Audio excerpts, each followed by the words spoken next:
नमस्कार, आप देख रहे हैं पॉलिटिकल पंचायत का खास शो दुनिया की पंचायत। आज हम इस शो में बात करेंगे डोनाल्ड ट्रंप, यूएस और वेनेजुएला के बीच में चल रहे कोल्ड वॉर के बारे में।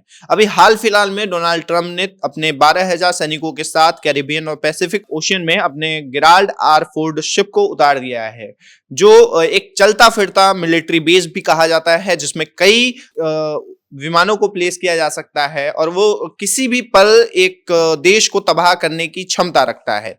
डोनाल्ड ट्रंप ने ये जो फैसला है ये क्यों लिया और इसका मुख्य कारण क्या था और वेनेजुएला और यूएस के जो इतिहास हैं, ऐतिहासिक रिलेशंस हैं, वो कैसे हैं, आज हम जानेंगे अपने न्यूज रूम की साथी श्वेता से। श्वेता, पहले हमारे दर्शकों को बताइए कि ये जो वेनेजुएला और यूएस का जो रिलेशन है वो क्या है और अभी फिलहाल में डोनाल्ड ट्रंप ने ऐसे कदम क्यों उठाए, 12,000 सैनिकों को पैसिफिक ओशियन पे अपने गिराल्ड आर फोर्ड शिप के साथ क्यों उतार दिया है। अभी जो खबरों में वेनेजुएला और यूएस बने हुए हैं, तो खबरों में हमें यही देखने को मिल रहा है कि जो ट्रंप है वो वेनेजुएला पर वॉर करने वाले हैं, एक युद्ध की शुरुआत होने वाली है, क्योंकि वो चलते फिरते मिलिट्री बेस में 1,000-2,000 नहीं बल्कि 12,000 सैनिक है। तो इससे लोग अंदाजा लगा रहे हैं कि वहां पर वॉर हो सकता है।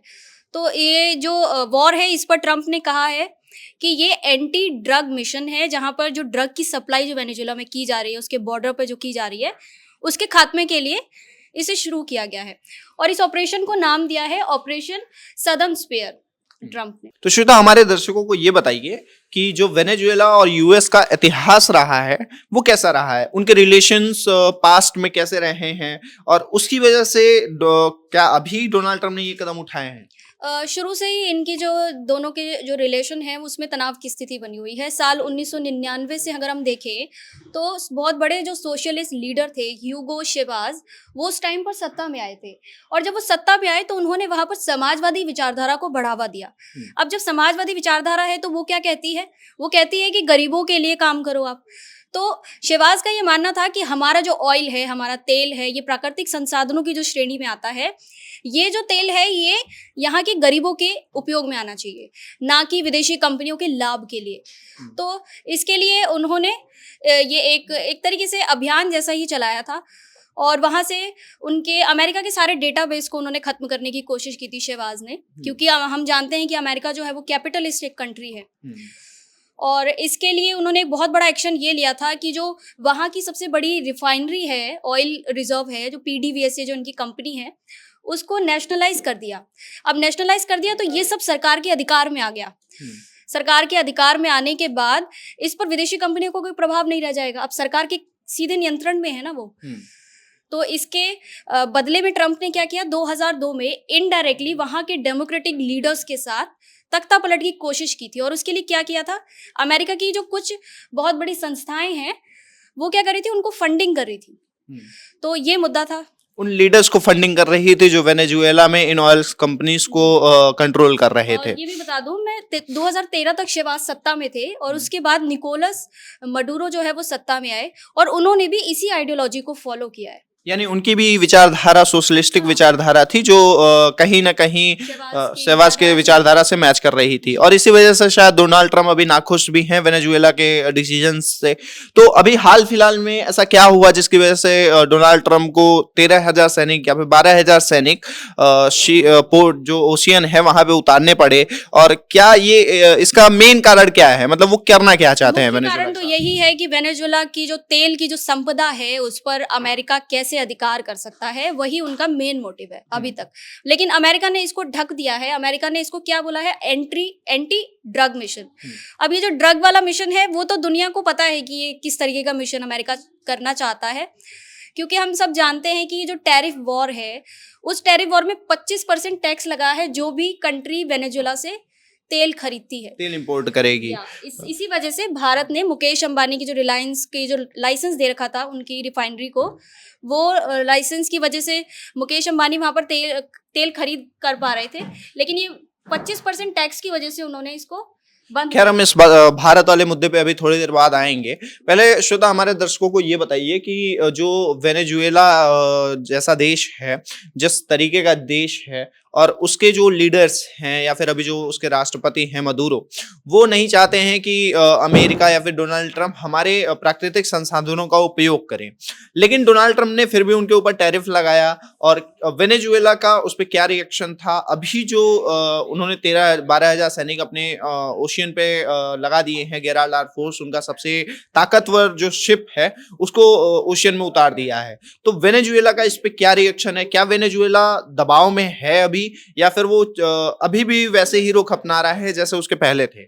इसमें एक पॉइंट ये ऐड करना चाहती हूँ कि जो वेनेजुएला है वो मैंने आपको बताया कि वो सोशलिस्ट विचारधारा को फॉलो करता है। तो इसके लिए उसने क्या किया था, अमेरिका को टक्कर देने के लिए उसने रशिया और रूस और चीन के साथ संबंध बनाने सही समझे, यानी जो उनके दुश्मन है, दुश्मन का दुश्मन दोस्त। तो इस नीति पर अभी वेनेजुएला चल रहा है। तो मुझे ऐसा लगता है कि अगर वॉर की स्थिति आगे बनती है और वहाँ के राष्ट्रपति अगर वॉर डिक्लेयर करते, वैसे तो वो तैयार हैं, तो जो ये जो कंट्रीज हैं जो सोशलिज्म को पहले फॉलो करती थी, या इनको चाइना वगैरह से इनको इकोनॉमिक सपोर्ट भी मिलता है इस कंट्री को, तो मुझे लगता है कि ये इनके साथ आएंगे समर्थन में। हालांकि मतलब वो जनता के सामने ना आए कि वो इनडायरेक्टली अप्रत्यक्ष रूप से उनको समर्थन कर सकते हैं। मतलब कहीं ना कहीं जो कोल्ड वॉर की बातें चल रही हैं वो अगर राष्ट्रपति डोनाल्ड ट्रंप इसको मानते हैं तो ये कहीं ना कहीं उसकी तरफ रुख ले लेगा। हाँ, और जो 12 हजार सैनिक लगाए गए हैं ओशियन पे अपने गिराल्डार फोर्स के साथ, शिप के साथ उन्होंने लगाया है, तो कहीं ना कहीं वो ये भी दर्शाना चाहते हैं कि मेरा जो मोटिव है, डोनाल्ड ट्रंप का जो मोटिव है वो बहुत क्लियर है कि या तो आप हमें अपना प्राकृतिक संसाधन उपयोग करने दीजिए या फिर हम आपको तबाह कर देंगे। हाँ, बस डोनाल्ड ट्रंप का अभी जैसे कि उन्होंने टैरिफ वॉर जो कंट्रीज के साथ लगाया हुआ है, 50% इंडिया पर लगा है, 36% चाइना पर लगा है। तो इस पर अभी उन्होंने थोड़ी बहुत कमी तो की है, लेकिन पूरी तरीके से अभी टैरिफ का जो परसेंट है वो कम नहीं हुआ है। तो वेनेजुएला के साथ भी यही कंडीशन है, लेकिन वो कंडीशन और वर्स्ट कंडीशन हो गई है।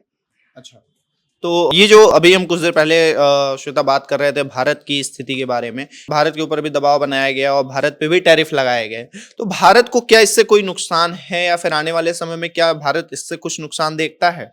भारत को इससे अभी कोई नुकसान नहीं है, क्योंकि भारत के लिए एक ऑल्टरनेटिव रशिया है, और रशिया के बाद अब अमेरिका भी ऑल्टरनेटिव है, क्योंकि अमेरिका ने बहुत दबाव बनाया है उनसे ऑयल खरीदने के लिए।